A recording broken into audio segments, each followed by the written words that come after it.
Hello, and welcome to Deprogrammed with Carrie Smith. I am very excited about our guest today. He is the father of girls. He's been traveling North America, having conversations about the child abuse of medically transitioning children with experimental puberty blockers, opposite sex hormones, and surgeries. I was blessed to be able to meet this guy when he was in Texas recently, and I think he's a real um, he's a good, strong man, which I know sounds cheesy, but it's the truth. I'm very excited to have you here today. Welcome, Billboard Chris.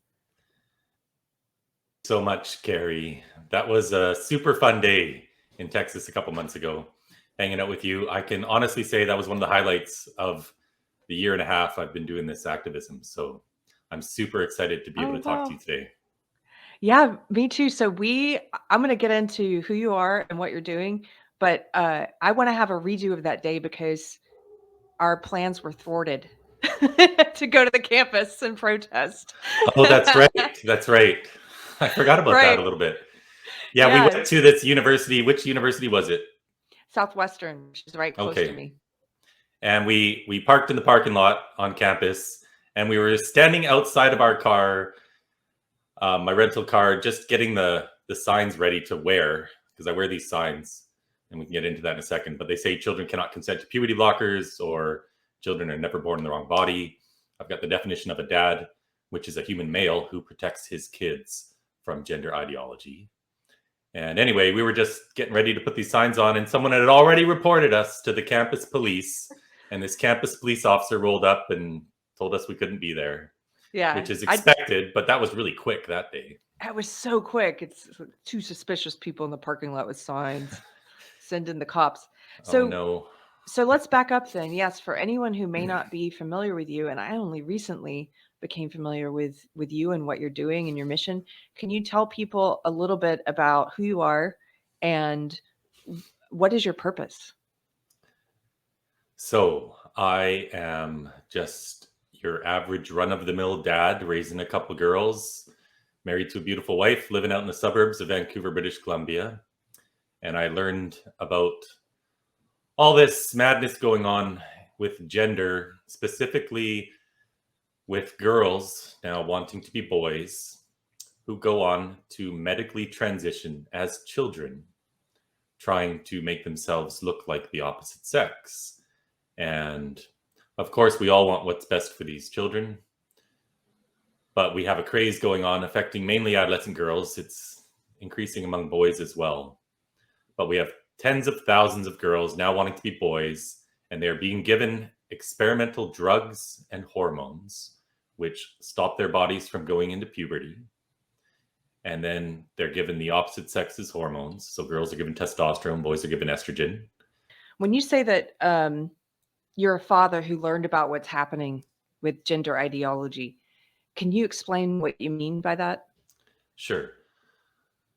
So, at its very core, gender ideology teaches us that it is stereotypes that define what we are.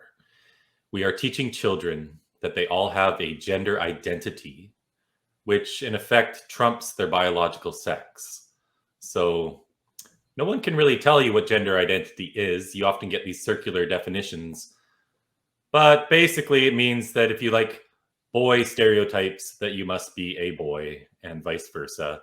We're teaching tomboys that they are actual boys just because they don't like the stereotypically girly things. And if you look at a resource, the most popular resource in the world, it's called the Genderbread Person. It will tell you right on there what gender identity is. And it states that it is based on your personality, your hobbies, your likes and your dislikes, your roles, and expectations. So this is very sexist, regressive nonsense. We used to tell our girls that they could be anything they want to be when they grow up. We didn't tell them that having interests in STEM or wanting to play football meant that they were actually boys. Mm-hmm. This is a really wildly regressive.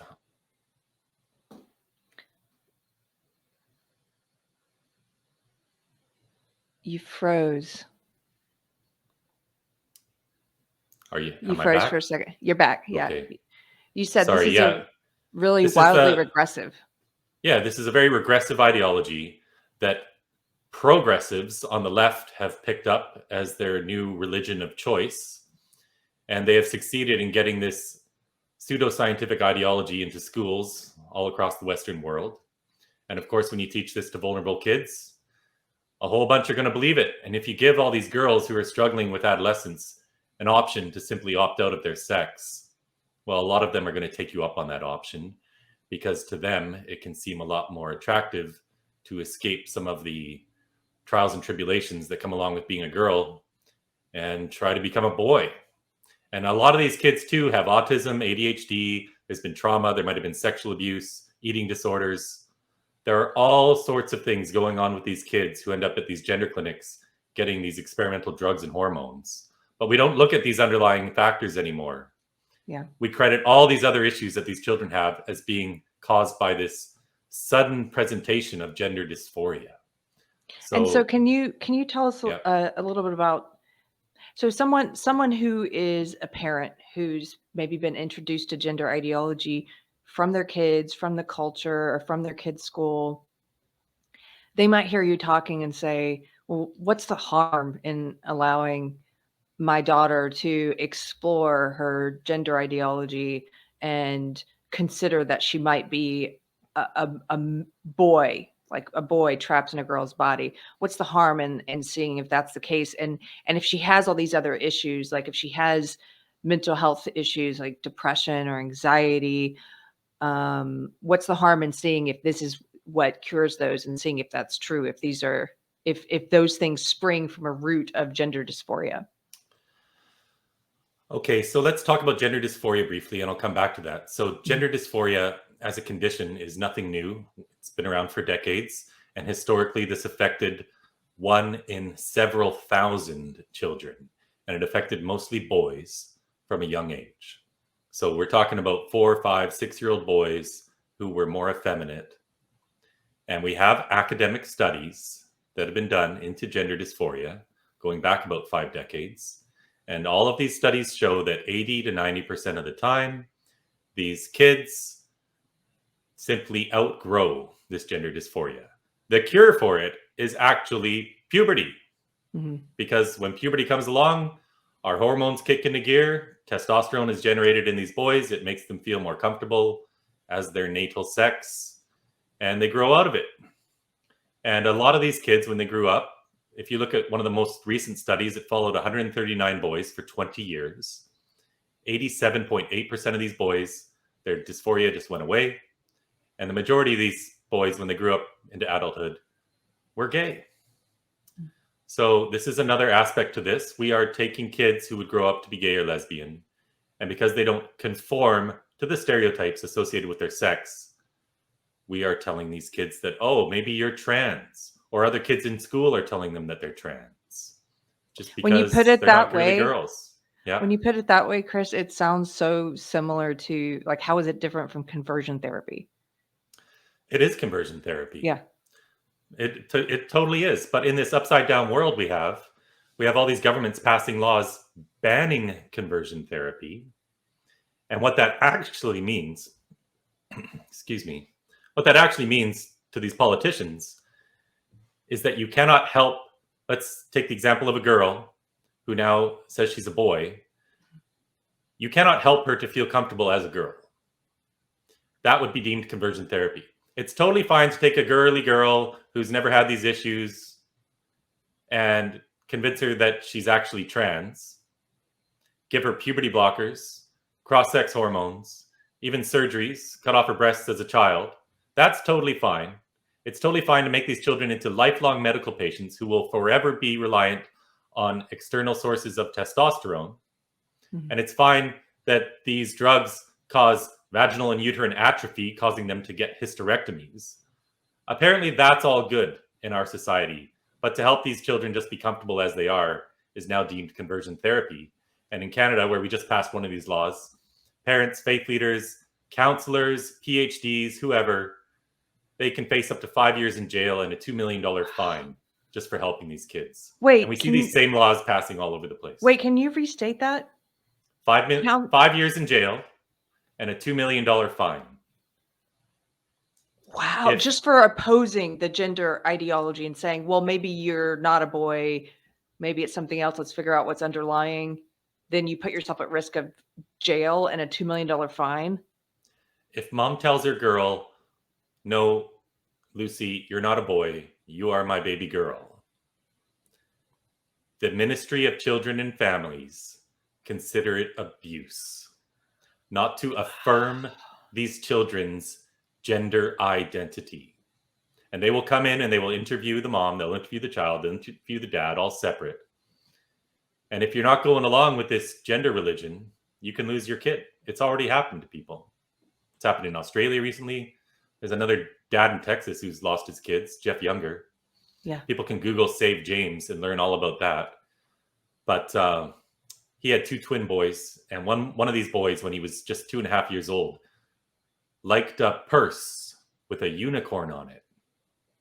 And mom, who is a pediatrician, decided this meant that her little boy in diapers was really a girl inside. And so she's been socially transitioning him. And you asked earlier, what does it matter if we just go along with this stuff? Well, socially transitioning is going along with a lie that a child is something that they're not.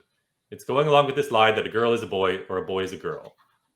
And it's cementing this identity in this child's head, which then gets affirmed over and over again, making this identity more concrete, making it harder to back out if these children do want to back out, because they get celebrated at school, they get a lot of love. And when these kids are socially transitioned, well, the most vulnerable of these children end up in these gender clinics where they are given, first of all, this drug called Lupron. That's usually what it's called. There's a few others, but it's normally this drug called Lupron, which is a drug that was approved to treat prostate cancer in men.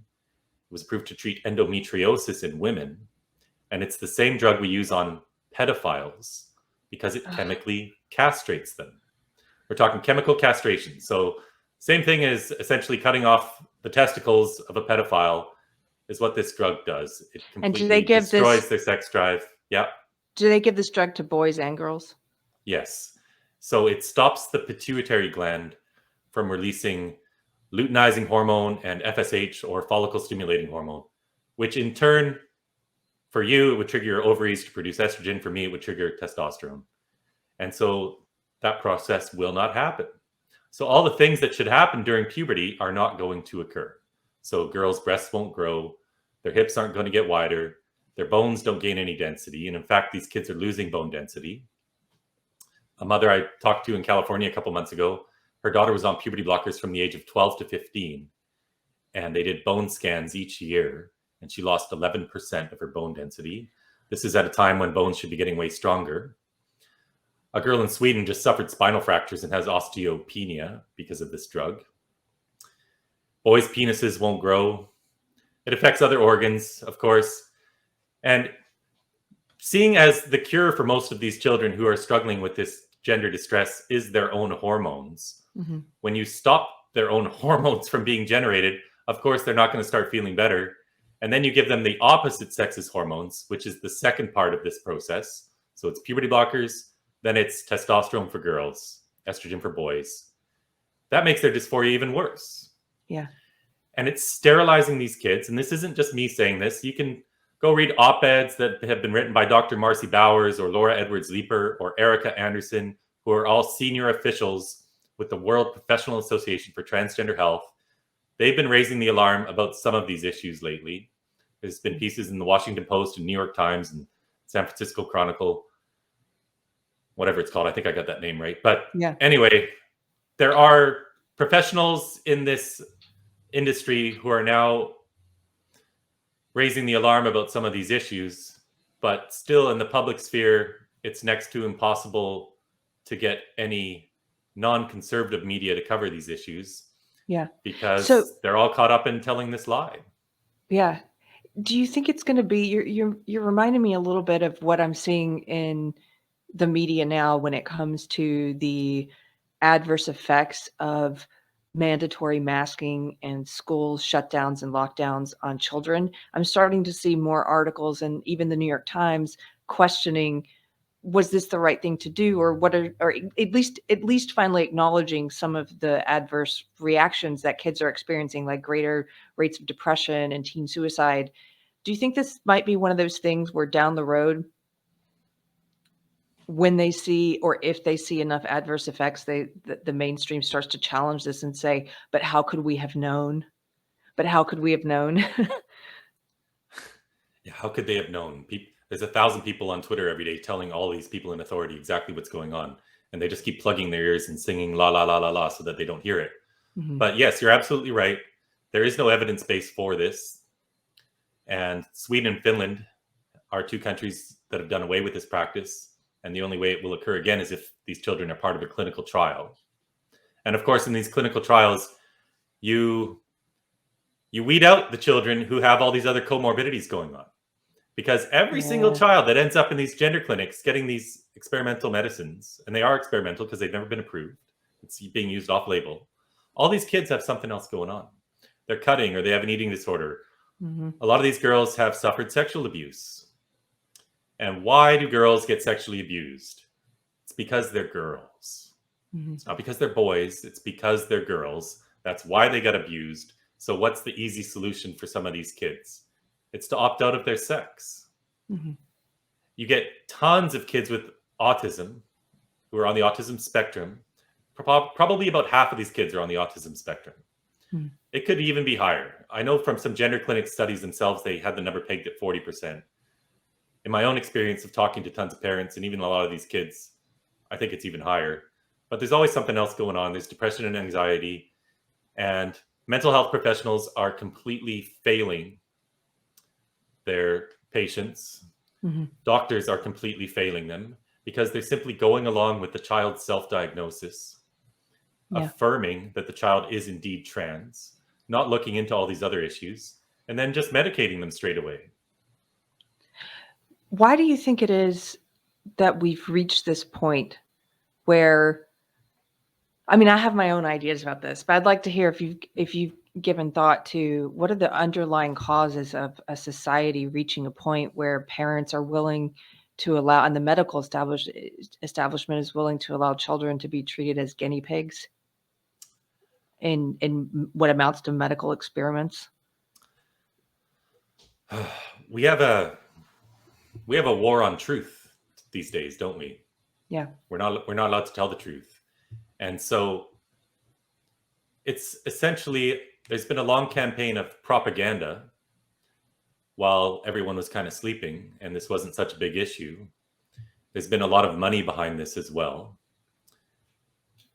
And parents are told, kids are told that puberty blockers are just a pause button.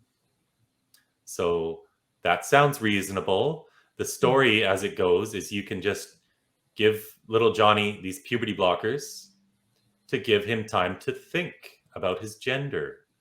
And then he can just come off of them and puberty will resume. Well, sure, if you go on puberty blockers for 3 months or something and come off of them, there's not going to be too much harm done. That isn't at all how this operates in the real world. In the real world, by the time these kids get in front of that endocrinologist, they are fully sold on the full transition. So that's puberty blockers as early as they can get them. They'll give these to 10-year-olds. Tanner stage 2 is the technical term of puberty when they're supposed to be administering these drugs, which for girls is when their breasts just start to form. They haven't even had their period yet. They're just babies that were believing in Santa Claus a couple of years ago, and now they're going to block puberty in these kids. So anyway, they present it as a pause button, which is a complete and utter lie, because 98% of the time these kids go on to the next step, which is the opposite sex's hormones. They will tell parents and kids that if you don't let your child transition, that they're going to kill themselves. It's a despicable lie. Yeah. You know what I've been noticing is, and I wonder if you may know the stats on this, but I joined a few different groups on Facebook for parents of transgender children, so I can see kind of what they're talking about and what's being pushed in these groups. And some of them let me in. And I was like, okay. And but it's one of the most, those groups are some of the most depressing places I've ever visited on the web, because it is, to me, it's like a religion. No one's allowed to question. New parents come in, they're usually distraught. They're usually facing their child has just told them, and it's of all various ages. Their 4-year-olds told them, their 15-year-olds told them, and everything between. And they're having trouble processing it. They're feeling like they're grieving the death of the child as they knew the child. And they're asking, how can I be loving and supportive to my child and understand this better? And they're being told there's only one way. It's an orthodoxy. The only way to do so is to validate this new gender that your child's telling you that they are, and start using the new pronouns and right into medical transitioning and the puberty blockers. And that's the only way. And anything else, they're socially shamed in the group. And so these parents are falling in line. But what I've noticed in the group is that there's an inordinate amount of posts from parents who are on board, who've been in the group for years now, whose children, who they've been validating, supporting in all the ways they're told to support them, putting them on puberty blockers, using the new name, using the new pronouns, their kids are in the hospital with suicide attempts. Their kids are depressed. Their kids are anxious. There's all these underlying things that you're talking about. It doesn't seem to reduce, just on an anecdotal level, from what I'm seeing in the groups, it doesn't seem to reduce their tendencies towards self-harm or their mental health issues or their anguish and their anxiety. Is that reflected in the statistics? I mean, what are they going based on to say, this is what's going to help your kid be better mental health wise? There has been propaganda saying that 40% of these kids will kill themselves if you don't let them transition. A good study just came out. I think I tweeted it out yesterday, actually. The actual numbers are about 3 in 10,000 kids. And suicidal ideation is higher. And it's important to say that, because this is the truth. Suicidal ideation is higher among kids who are identifying as trans.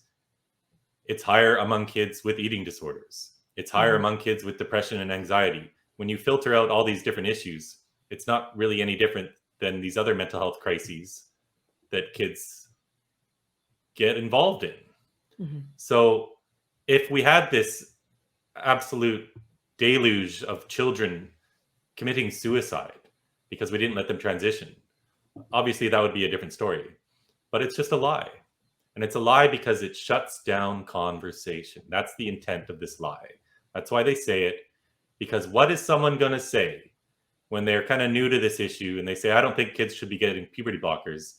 And the response they get is, well, you do know that if you don't let these children transition, a lot of them will kill themselves, right? Parents are told that you can have a dead kid or a trans kid. And so they're hearing this from authority figures. They're hearing this from doctors. And they know nothing about this whole craze going on. And so they're accepting the authority of these doctors and these drugs. But if you look at the consent forms for testosterone, for example, for girls, it'll say right on there that we don't know the long-term impacts of this being given to girls because this is all new and it's all experimental. And if we don't have the long-term information, how can a child give informed consent? Obviously they can't. And what's happening is, they're getting their puberty blocked. They're going on this puberty blocking drug for years, whereas women with endometriosis only get it for 6 months. They're suffering huge side effects. Then they're going on testosterone. They're having to get hysterectomies done. So now, even if as a young adult, they decide that they just they realize that they got caught up in this cultish craze and they don't want to transition anymore. Well, they can't even produce their own estrogen in a lot of these cases because they've had oophorectomies. They've had their ovaries removed. So now you have a lifelong medical patient. These girls, if they want to stay transitioned to this alternate form of female, because let's face it, you can't actually change your sex. Well, they have to stay on testosterone for life. It's shortening their lifespan. It increases their chance of heart attacks and strokes. There's cognitive problems going on from these drugs. It's all just this crazy experiment on kids. We're trying to change the sex of children, guys. Like not 1 or 2 here and there. Every high school in my country, for sure, I'm sure it's not every high school in the States yet, but it's getting close because Oh, this I'm is all sure over it social is. media as well. Yeah. Yeah. It's a contagion on social media. So I got to interview, I don't know if you probably follow her on Twitter, Helene. She goes by Helena on Twitter. Love her, yeah. And she detransitioned, and a lot of her indoctrination happened online. And I think that's the case for a lot of kids. It's spreading online, then they help bring it into their schools. Yeah.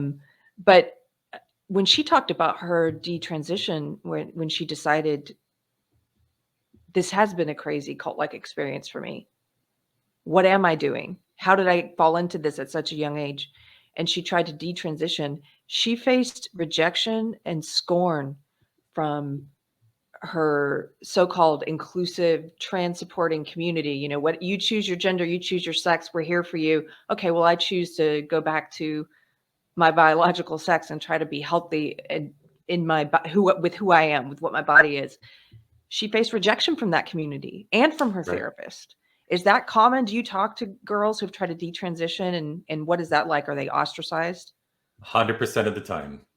If these activists, if these trans activists, these religious cultists, let's call them what they are, if they truly cared about someone just finding their real identity and living their authentic life and their truth, well, then they should be happy for these people for figuring themselves out. But they're not. They just want kids to be trans. So I've talked with Helena on some Twitter Spaces to give an example of how ridiculous the so-called professionals are overseeing these children.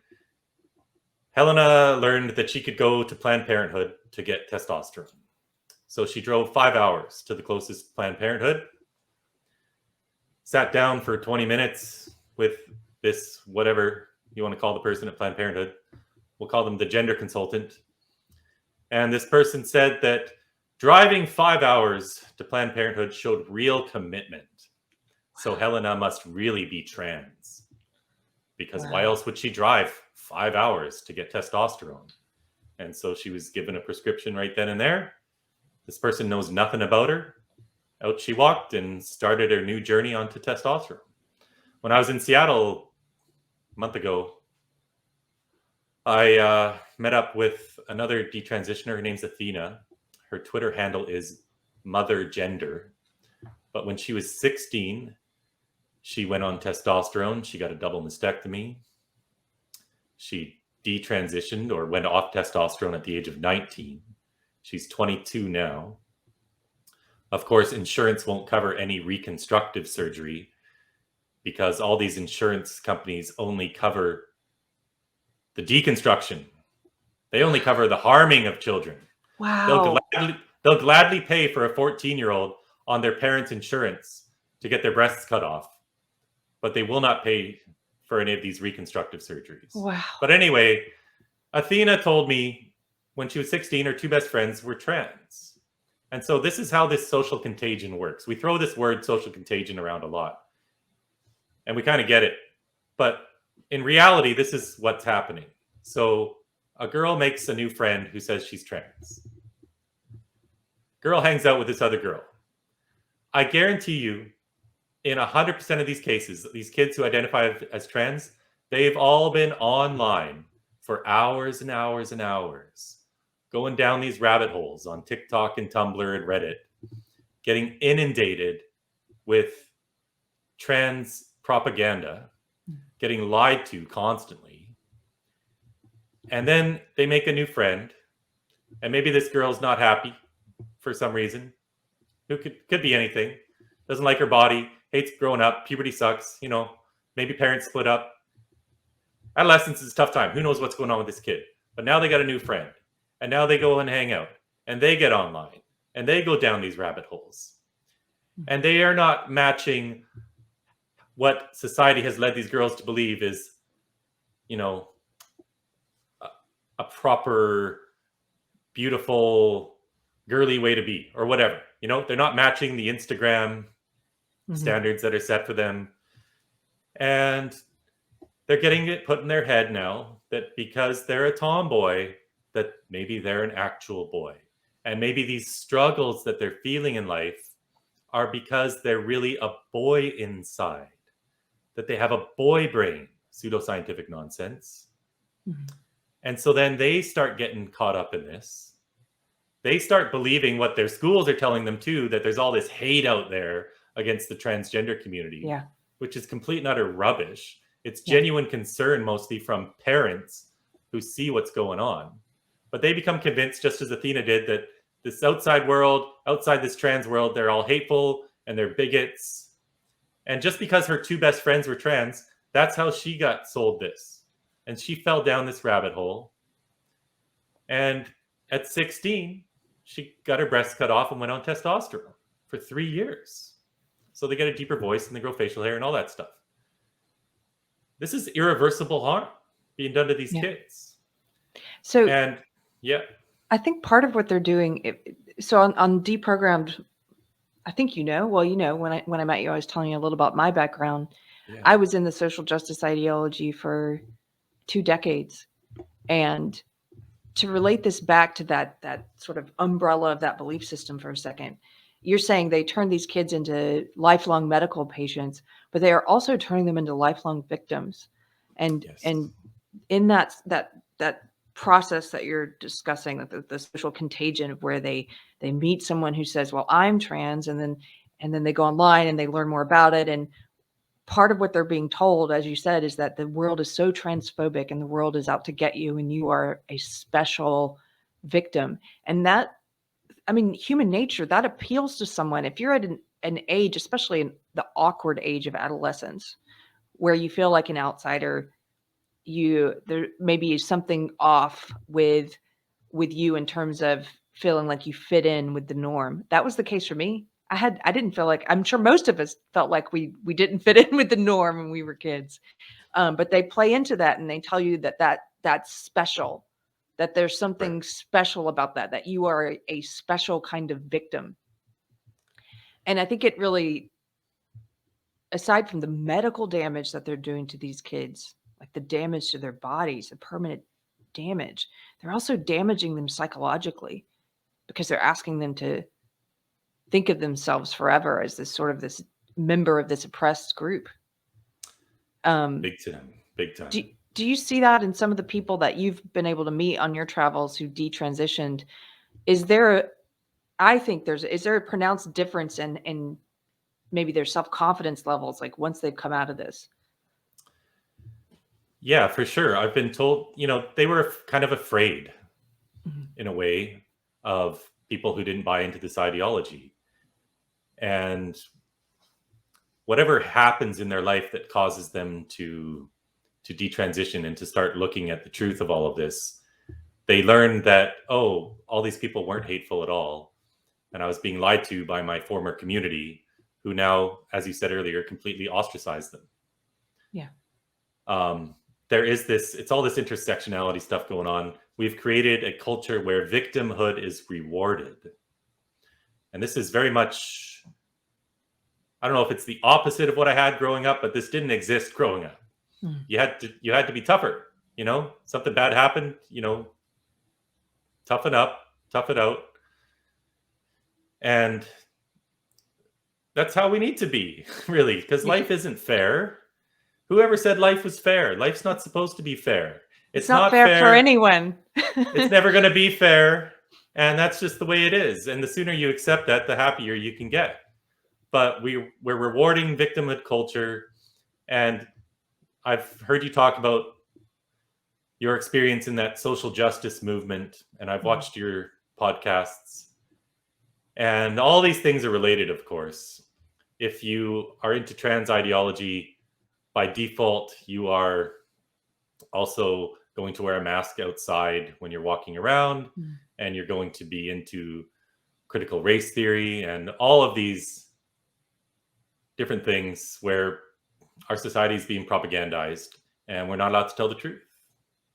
Yeah. We just had a woman in Waterloo, Ontario. Sorry, I'll go real quick here. Yeah. Who 2 nights ago at a school board meeting, she brought up a couple books. There's this one book called Rick by Alex Gino, award-winning author. He's got a couple crazy books. In this particular book, It's a little boy, and this book is for kindergarten to grade 6, by the way. It's a little boy who thinks there's something wrong with him because he's not thinking about naked girls all the time. So he identifies as asexual.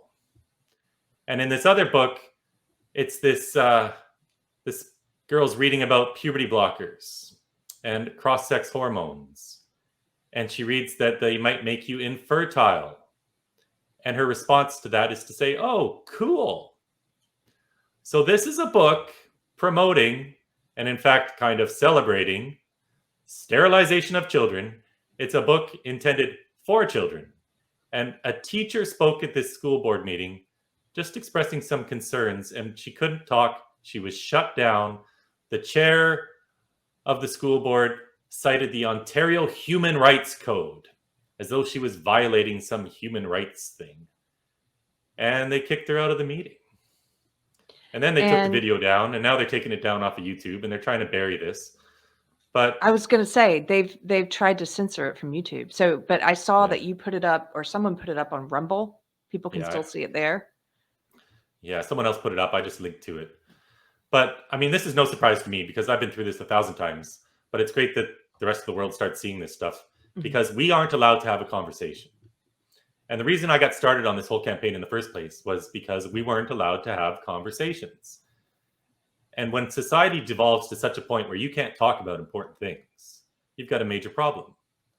And I'm an old guy now. All I care about is the future of my girls. I've had all my young days, and I'm not comfortable with the world that we're living in today. So I'm just trying to do something about it.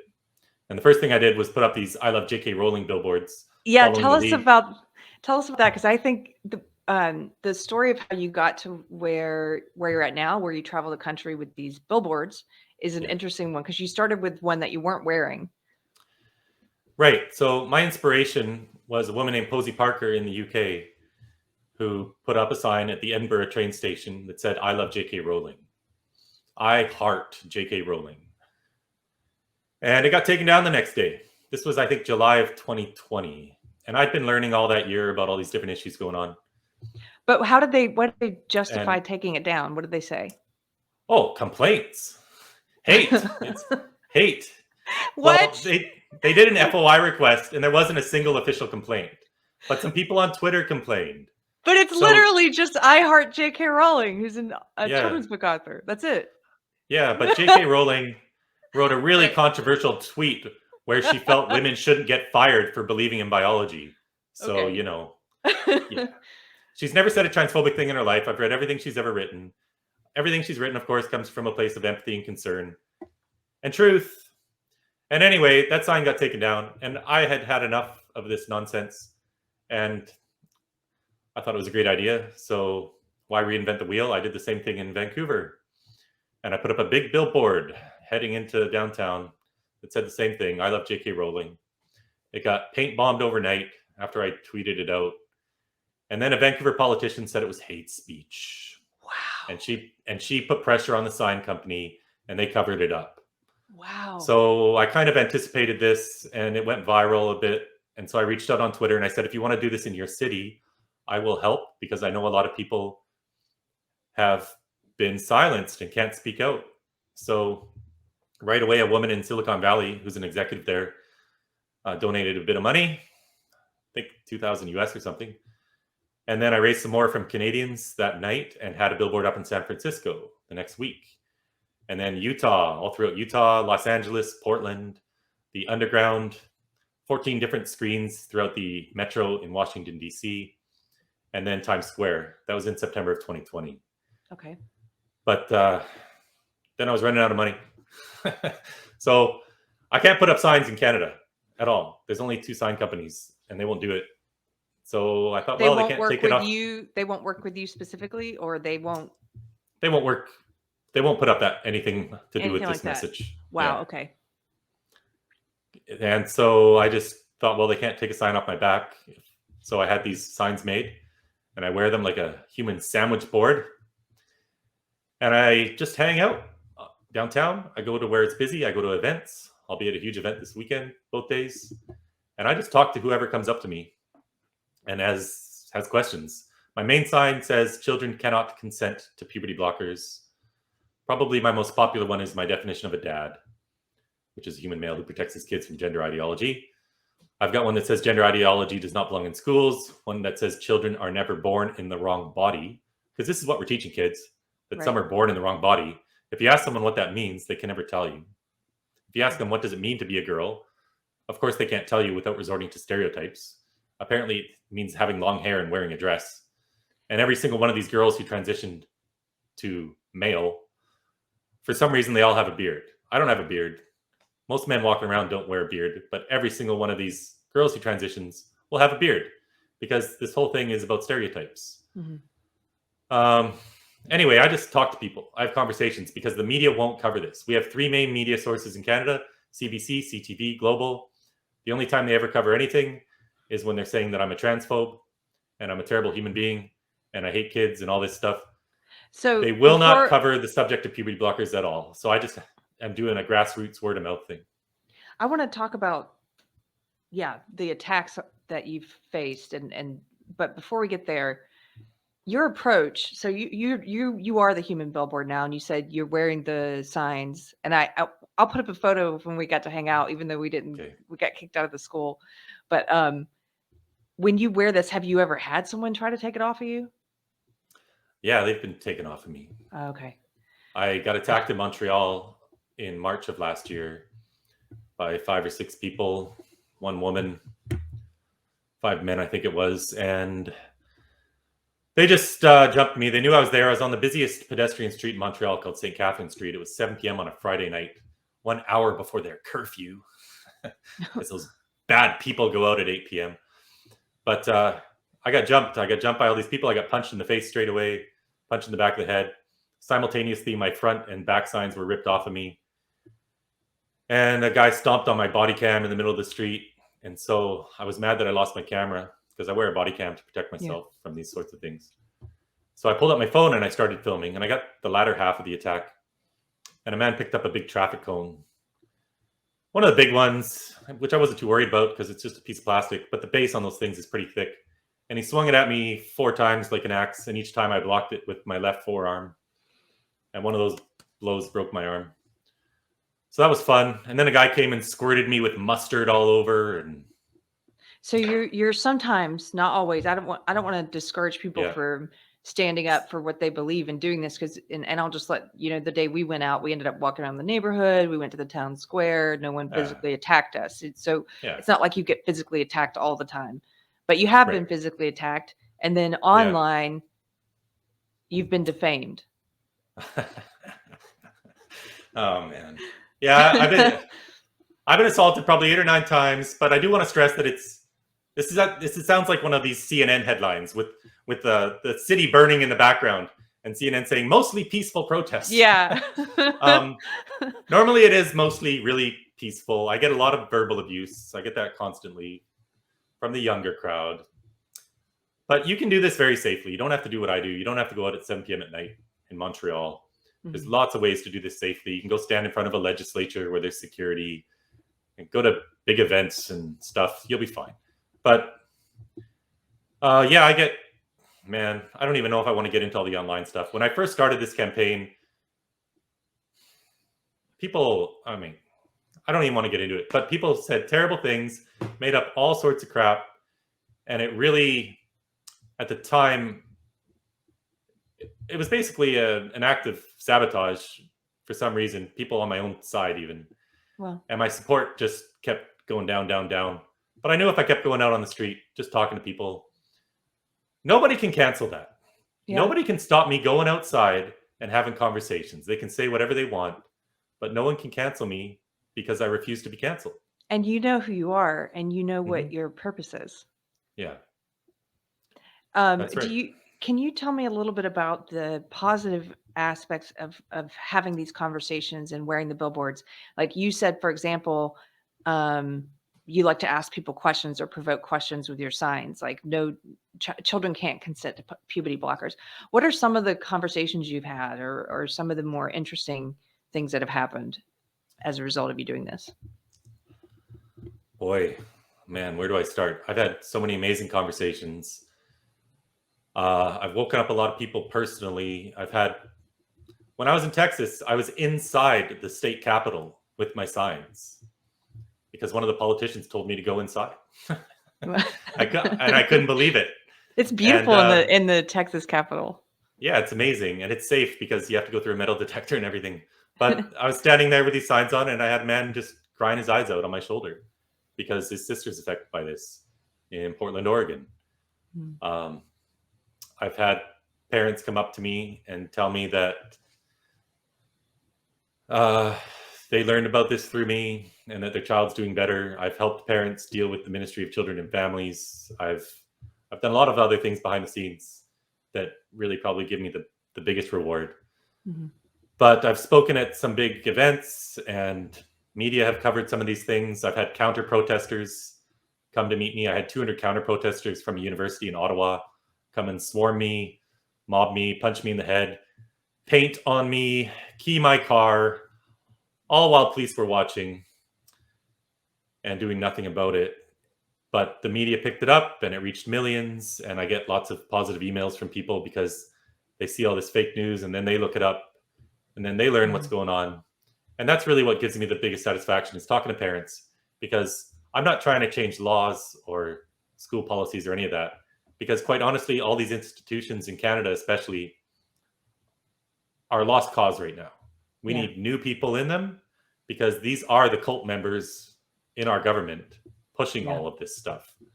But I know that talking to parents directly, what's going on is so hideous and so wrong, they can't help but stop talking about it when they learn what's going on.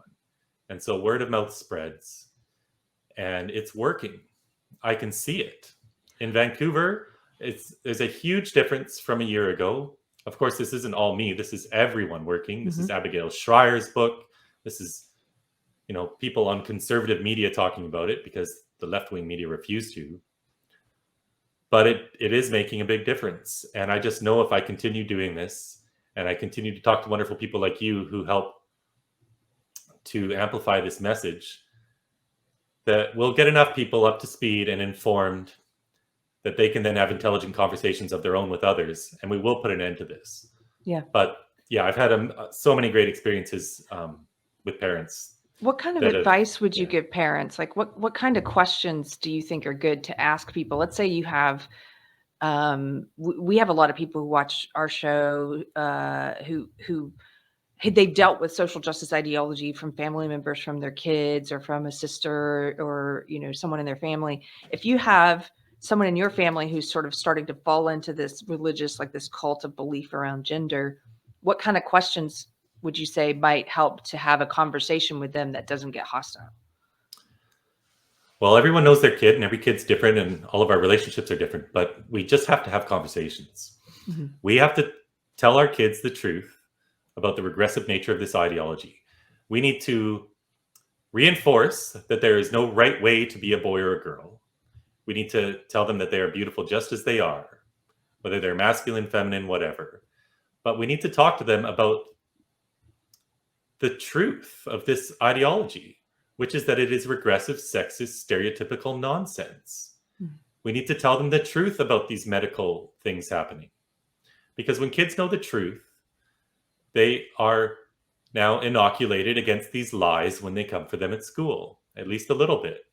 And kids need to know that if the word gender comes up in school, that the parents want to hear about it. Because one of the most powerful things parents can do is just go talk to their school teacher. A lot of these teachers that read these books don't even understand what they're doing. They've had some professional development days, and some people have told them that, we need to be respectful of everyone's gender identity and all this sort of stuff, which is fine. Of course, we need to be loving and respectful to all these kids. Yes, 100%. We don't need to lie to them. And these kids are getting lied to. So the best remedy for lies is just the truth. But you need to know your kid. And honestly, if they're getting taught this, if they have some woke teacher in school, I would pull your kid out. It depends on the teacher you get. It really does. I've been comfortable with my kids' teachers, and they're not getting this very much taught to them. But if it was, you can bet we'd be having a problem. But I'm not worried about my kids at all, because we've had so many discussions about this. They've watched some of my podcasts. They fully get what's going on. But kids are the biggest influencers of other kids. So you do need to know who your friends are, who your kids' friends are. Because if they're hanging out with some of these kids who have fallen into this, that peer influence is going to be there. And no matter how strong we are as people, if we are immersed in an environment where we are lied to all the time, but of course it's presented in such an inclusive, loving way, right? Yes. It's going to have an impact. So it's best just to get your own kids out of these environments and just talk to them.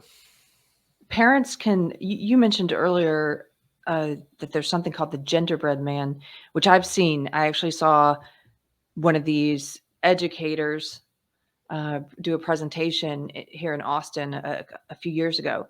And what I learned since then was that in some schools, they now say that the genderbread man himself is offensive because it's a man. So now they have the gender unicorn, which is, yeah. Parents can look this up if they want to know what these tools are. These are tools that educators are using to teach kindergartners about this gender identity cult. You've misgendered the genderbread person, Carrie. Right. I have to say, it is the genderbread person, of course. Okay. But yeah, you can't give anything a gender these days. Yeah. You can't assume someone's gender. Yeah, these materials are nuts. They teach that there's more than two sexes. In the bottom corner of the genderbread person, it'll tell you that your sex is assigned at birth. Of course, sex is not assigned at birth, like some arbitrary thing. Sex is observed at birth, and we are all male and female. And what these trans activists always try to do in these conversations is to bring intersex people into the discussion. Mm-hmm. This has nothing to do with what we're talking about.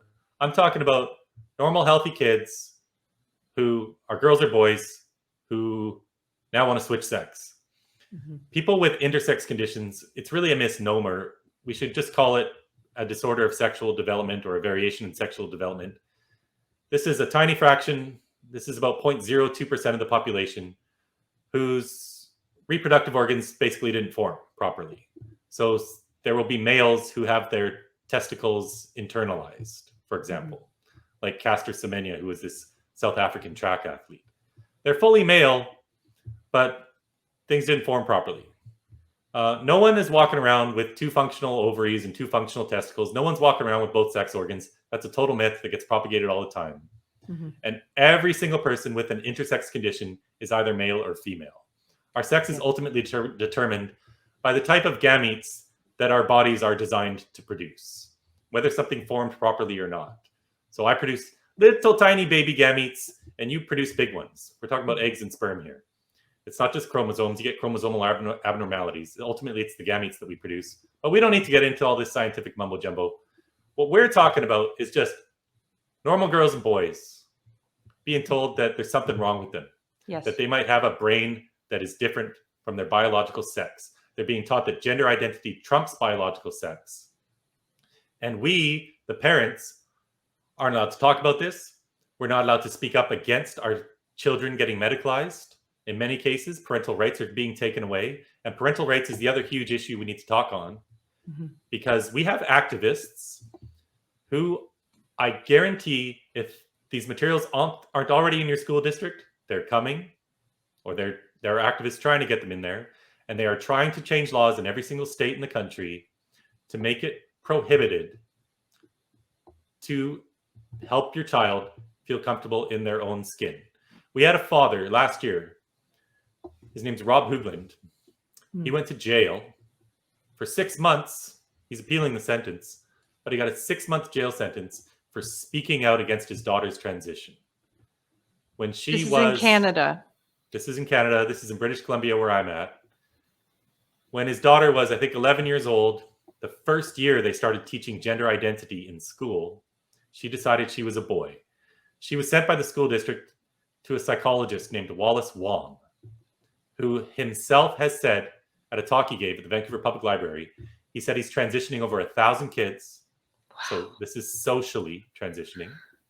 His youngest patient, he says, is 2 years and 9 months old. Anyway, this girl, struggling, was sent to him. He sent her to the BC Children's Hospital, the hospital to go to for kids. The endocrinologist, she was still just 13 years old when she signed a consent form to go on testosterone. Dad wouldn't sign it. The endocrinologist sent him a letter, which I have, and it cites this law called the Infants Act. And different states and provinces and countries have their own acts. There is no bottom age.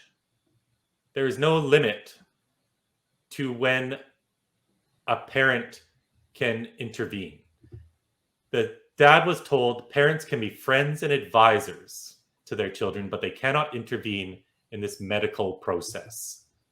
Because the Infants Act says all that's needed is the doctor's belief that it's necessary and that the doctor thinks that the child can understand at any age. This is incredible. So he spoke out about it. A judge told him not to speak out about it because I get it. We need to protect the girl's identity. And there were probably some things done wrong there. We do need to protect her identity. But he also needs to be able to speak out. And so he was given a gag order not to speak out. He kept violating the gag order. So the judge threw him in prison for 6 months.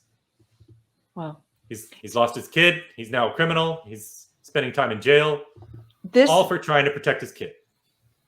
It's interesting because I just saw a clip today of Melissa Harris Perry. Do you know who she is? She used to work for MSNBC. She might still work for MSNBC. I'm not sure. And it was a clip of her talking. We can actually, what I'll try to do is put it in here after the fact. We can just watch it. But I'll tell you about it. It's her addressing the camera. This was used in an ad for Democrats. And she was saying to the camera that we've made this mistake in viewing children as belonging to their parents. That children don't belong to their parents. Children don't belong to their families, that they belong to communities. And therefore, she was trying to make the argument that parents should have no say in their children's education because children ultimately belong to the government. Of course, she used the word communities. But it seems to be part of this, what you're talking about, which they're finally, I guess, they're saying this out in the open now, this idea somehow that it's the government's job to tell you how to parent your kids. It's the government's job to tell you, to educate your children, and that you don't even have a right to see what they're learning, what they're being taught. I think this is a little bit further along in Canada than it is in the States, though. This people accepting this. Would you say that's the case? Oh, yes. Canada has fallen. And I'm not going to sit here and say Canada sucks, because Canada is still a great country. But when it comes to our governments at all levels, we are in a world of hurt. All these activist types have gotten themselves installed in positions throughout all these levels of government. All the school unions are far left. All the school boards are far left. We had one man. His name's, oh my gosh, what's his name? Barry Neufeld. He's out in Chilliwack, BC. It's a suburb, far out suburb of Vancouver. He's on the school board. He's one of the trustees, elected official. He is very much against gender identity getting taught to kids. So our government cannot fire him because he's elected. But what our provincial government can do is fire the whole board. So they started an investigation into the entire school board, looking for a reason to fire the whole board. Anyone who speaks up against this is persona non grata. They are canceled. They are lied about in all of our media. And all of these woke institutions, which is every institution now in Canada, pile on to the defamation and pretend this is all out of love and kindness. And it's the opposite. So we are in such a mess politically. But a country isn't the sum part of all of its politicians. It's the sum part of all of its people. So I believe one day we'll restore order. But we need brave people getting out there telling the truth and waking up everyone else who's asleep. So I'm just trying to do my little part to do that. Is that part of why you spend time touring the States as well? Because is it sort of to say, let's put the brakes on here before? Well, this is really a global problem. And countries like Canada, we will never lead on this issue. Our politicians won't. Only when every other country in the world has fixed this and done away with this practice will our politicians go, oh, you know what? We have learned of abuse going on, and we are so noble and virtuous that we are going to put a pause on this practice, and they'll try to save face somehow. Mhm. And only after every other country in the world has fixed this will they do away with it. And of course, they'll spin it as though they always agreed with us in the first place. But I have to go to the States because I can't get media in Canada. We don't have many big podcasters in Canada. None of our media will cover this. Only Rebel Media will cover it. And in the States, it's totally different because you have conservative media. Mhm. And people in the States are different as well. Canadians are way too docile. Americans are way more likely to take action, to go to school board meetings, to make noise. And you have a lot of conservative media. You have radio hosts, huge And podcasters. So you I'm have just basically coming to the US for help. I'm right. asking for help. Like, I need help to get this message out there because no one in Canada will cover it. And you have liberal podcasters like me who get called conservative media. So Right. I'm a traditional classical liberal. I'm probably libertarian. And I yeah. would be very central of what used to be center. But the center keeps moving further right, I think. But Yeah, I think this is my own little pet project is to, because they keep changing the meaning of words and yeah. they're doing it across the board. It's not just the word woman or the word man. They're changing the meaning of the word liberal. And so there are certain words I try to hang on to because I really can't stand them removing all meaning from the world. And Yeah. liberal is one of those words that they want to claim, and they are illiberal. You can't behave in illiberal ways. You can't behave in ways like supporting violence, supporting censorship, supporting abuse, child abuse, and call yourself a liberal. I just don't. I have a big problem with that. So, but Yeah. Remember when it was liberal to, in the middle of the pandemic, where everyone had to stay home and couldn't work? But remember when it was liberal to go out and protest and burn down cities? Because right, that was somehow saving more lives? That right. was fun. But It's you know what's really amazing going on today is people like you, Carrie. Look at what you've accomplished just by telling simple truths and having conversations. You built up this big following, and you're just not afraid to tell the truth, and you reach so many people, and it inspires others. And if we look at what's going on in media today, it was just over a year ago that Barry Weiss left the New York Times and yeah, started out on her own and is now probably making 20 times what she was before. But this isn't about how much money people are making or how successful they can be.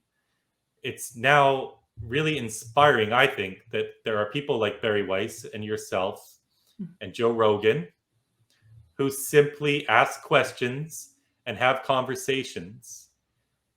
And Joe is reaching 50 million people in yeah, podcasts now. And what does he do?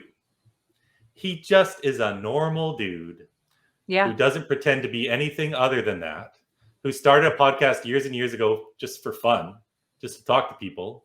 He stayed true to himself. He has integrity. He's willing to admit when he's wrong. hmm But he's just a breath of fresh air because he's real and he's yes, honest and he just talks to people. yeah, And he is destroying all of the mainstream media combined yeah, because they're all fake, yeah. all of them. Kids And have this is just going to keep growing. So yeah. I think people like you are how we're going to end this, honestly. I think kids in particular are starving for that authenticity. That's why they're tuning into Joe Rogan. And I know it's not. It's also Generation X and people. But people are hungry for something real, and they're hungry for authenticity. And I think that there's. I'm not. I feel like a boomer sometimes when it comes to all the new technology. And I know everyone's on TikTok, and I know that's where a lot of the social justice belief system is now being pushed, is on TikTok. But I'm excited to see the ways in which truth seekers start to use some of those platforms. I haven't figured that one out. I'm leaving that to someone else. but I think once they do, you're going to see this groundswell of these kids that we're talking about in this Generation Z, the ones who are being mutilated and experimented on. I think you're going to see some of those people of that age group start to emerge as truth tellers on these platforms, and we'll see that that's what people want. They don't want the lies. They don't want the. I know there's a contingent of people that do, and I'm still trying to wrap my head around that. But for the most part, I think people want truth. Would you agree with that? Yeah, some people they're finding their value from their victimhood, and they're in these social circles where they will look so much more virtuous to their peers if they come and shout down somebody like me. Mm-hmm. So when I get 200 counter protesters swarming me and trying to cover me up with blankets so no one can see my message and all that sort of stuff, they don't even know what my message is. They have no idea. They just saw a Facebook post that a bigot was in town and we're all going to go cancel him. And it's like a party for them because they're now appearing virtuous to all of their friends and it's getting them brownie points. But you're absolutely right. The vast majority of the population, easily more than 90%, are not falling for this. I know that because I've talked to 5,000 people out on the street, and I have easily north of 90% support, even in super woke Vancouver. But yeah, it's going to be people like you, the truth tellers, who essentially you're going to take over all these eyeballs that went to traditional media. Yeah. And all these people are turning to people like yourself because it's the only place to get the truth these days. And if we can ever get a craze going amongst the schools, amongst teenagers, to go against gender ideology, and I know there is some of that happening, that's when this all starts to crumble really quickly because kids are most susceptible to other kids. So if we can make it cool to be gender non-conforming and not trans, whatever that means, no one can really define it. We should never call these kids trans kids. We should call these kids children with gender dysphoria. Okay. Because no one is truly trans. That doesn't even mean anything. All it means is they're having distress about their gender. You know, that's a good point. I'm going to rethink because I have used the phrase trans kids before, because when talking with people who buy into this belief system, who want to say to someone like me, well, you're just transphobic, you don't care about trans kids. Sometimes I have found it useful to use their language to try and dispel whatever stereotype they have about me. Like, no, I don't have it's not that I want to harm trans kids. I want to help them. But what you're saying is even making that concession with language is a bad idea. Yeah, because they're not trans kids. They're just kids. Right. That's a title given to them by adults. Right. This used to be called gender identity disorder until 2013 when the DSM-5 came out and they renamed it gender dysphoria.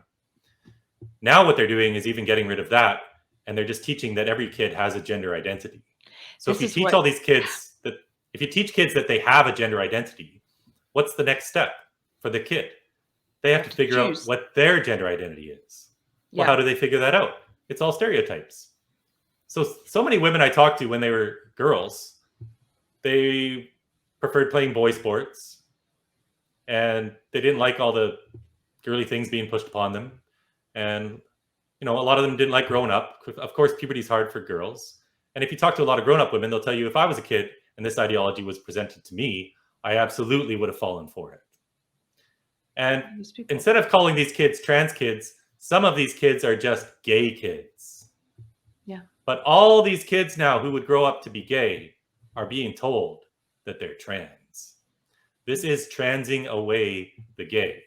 This is doing to kids what Iran does to homosexuals.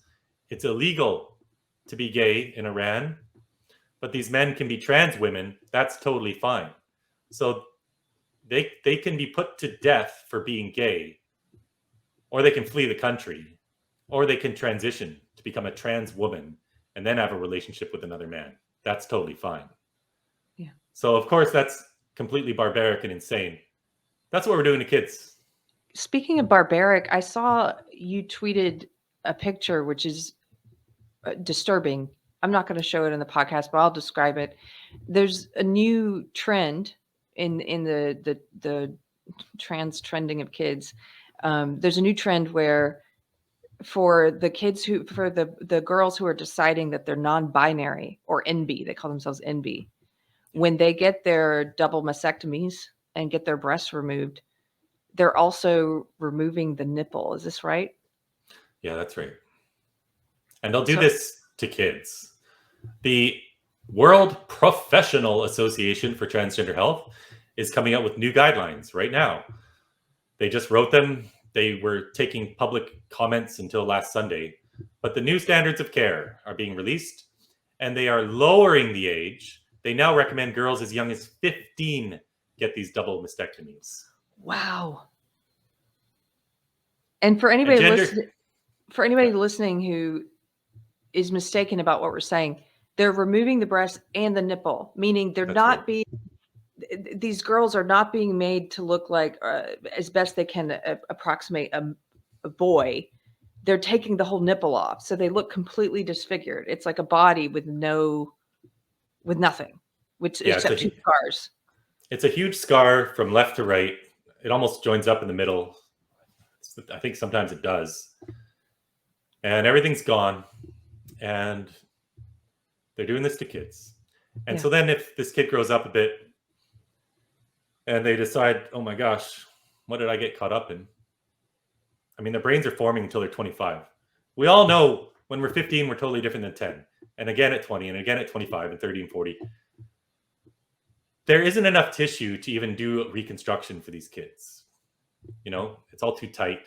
So it's not like they can just give them breast implants. They can't even do that in a lot of these cases. And of course, that's not actual reconstruction anyway, because we're cutting off organs of girls. Now they can never breastfeed if they want to in the future, if they're even able to get pregnant, because we are sterilizing tons of these children. You know, sometimes I always like in these podcasts to remind everyone, forget about gender ideology. Just forget about it all. Forget about all ideology. We are trying to change the sex of tens of thousands of children. We are cutting off the body parts of children. We're giving experimental drugs which stop a child's physical development. I don't care what the reason is. There's never a reason to do that. Only cults do crazy things like this. Yeah. Only extremist religious cults will harm children for life. Yeah. But we are to believe this is progressive. This is the biggest child abuse medical scandal that's gone on in our lives, and we're not allowed to talk about it. Yeah. We'll see how Not long going to this happen. video stays up. So what happened you mentioned something earlier that I wanted to get back to, because I don't know the history on this. I don't even know. I don't know anything about it. Sweden and Finland, you said, they're no longer allowing this. What happened there? Yeah. Two progressive countries, by the way. What happened there is the doctors, like in Sweden, the number one place, the hospital that this was all going on in is called the Karolinska Institute. And they looked at the data. Can you imagine? And they saw, gee, there's no evidence to support this. Suicidality doesn't go down. These kids aren't getting happier. In many cases, they're getting worse. In many cases, suicides even go up. There is a honeymoon period when a girl first goes on testosterone because it causes like a euphoria. It would make you feel better. It would make me feel better. It would make us feel bolder and more confident. It's going to stop girls from getting their periods. So they're going to be happy about that, of course. It's going to redistribute some fat. So there's like this honeymoon period. But then they start losing their hair and getting a deep voice and they can't hold down a relationship. And they've had a hysterectomy. And life is a long time. Life isn't just when you're 14 and 15. But we're treating these kids like the world's going to end if we don't let them physically harm themselves when all of these kids have something else going on. So anyway, doctors over there looked at the evidence and there wasn't any. And so they're doing the right thing. There was a documentary series that aired in Sweden. It's 4 parts. If you Google Mission Investigate Sweden Trans, you'll find this documentary. It has English subtitles. But directly coincident with when that documentary aired in Sweden, the number of kids going into these gender clinics fell off a cliff. The numbers just dramatically declined because this aired nationally and people learned what was going on. And so that's all we have to do here. What I'm really hoping someone will do, maybe I'll have to do it, maybe we can do it, is produce a documentary series interviewing detransitioners one episode at a time. Get this person's story out there. What led them into this? What kept them in it? What got them out of it? And we need a documentary series talking about the abuse that these children have been through. And then we can wake up a bunch of people. But until we get some mainstream media, or not even mainstream media, they're terrible, but big media, lots of views, millions and millions of views of the details of what's going on. Until we get that done, this is just going to keep happening because more and more money is pouring into gender ideology all the time. When gay rights were won at the turn of the century, first decade really, all these LGBT organizations started focusing all their money on the T. And we really need to decouple LGB from the T because these are two very different things. LGB is based on your sexual orientation. And that is immutable and it doesn't change. And we should never try to change it in people. But this T is about stating that you are something that you are not. It is about being the opposite sex. And we have hundreds of millions of dollars from activist organizations pushing this ideology into our schools, into our governments, into our corporations. And we've got a few people with $75 signs and Twitter accounts trying to fight back there. But we are disfiguring children. We are stopping their bodies from developing. We are making them infertile, all because of a craze that is affecting children who never in their lives until adolescent years felt this thing called gender dysphoria. This isn't real gender dysphoria. This is just a craze sweeping through our teenage girls. So parents need to get up to speed. And I'm going to keep traveling the US. I'm trying to get to the East Coast soon. Boston, New York, and Washington, D.C. probably. Depends on the weather too, but I'm going to keep traveling the US, hopefully one trip a month. And if anyone wants to support me, the best thing you can do is to have conversations with your kids, with your peers, with your coworkers. There is a donate button on my website if people want to help out that way, because it's not free to travel around the world, of course. But really, I just ask people to have conversations. And if they need to reach out to me, they're more than welcome to. My contact info is on my website. And I'm happy to talk to anyone anytime. So yeah, and for thank people you so who much. we also do an audio version. So if you're not watching, you can't see this on the screen, but your website is billboardchris.com. That's right. It's a basic website, but it's got all the material that people new to the subject really need to read. I've got a bunch of studies up there talking about how many kids grow out of this. I've got all the real news about the suicide rates, because those are the number one things people hear when they start talking about this. But I do all my campaigning on Twitter as well, mostly, which is at Billboard Chris. I'm on Instagram as well, and Getter, same handle. So yeah, lots of ways to reach out. And I encourage people to follow others that are involved in this fight as well, because there's always new information coming out all the time. And truth is how we're going to end this. Conversations, just like this. What are you looking forward to this coming year, 2022? Good question. I don't think too far ahead. I guess it's getting good now because my following keeps increasing, and the tweets and the information is being seen by more people. So I'm just looking forward to continuing to build this and getting to a bunch of US cities and helping to spread the word down there. And I'm looking forward to getting a grassroots movement of parents going, and especially men too, because men need men to follow. It's been a lot of feminists talking about this, and I've learned a lot from a lot of these feminists, but the average guy out there, they need a man to follow and to talk to. And we need to get the dads going, because dads tend to have a different style. And if we just get a few dads in every state making some noise and saying, I've had enough, boy, that can spread really fast. We don't need 1 million people. We just need a few people in every state making some noise, and we can start putting an end to this. We need a few good, strong men. Yeah. They're out there. I know it. I'm so grateful you're out there doing what you're doing. I'm so happy that I got to meet you. And next time you're in Texas, let me know, because I'd love to be able to get to a university without being kicked out before we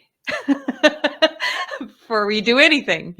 You got it. We'll Yeah. go to the University of Texas in Austin. Cool. Let's do it. Thank There's a you, good drag Chris. to hang out there. Yeah. Woo.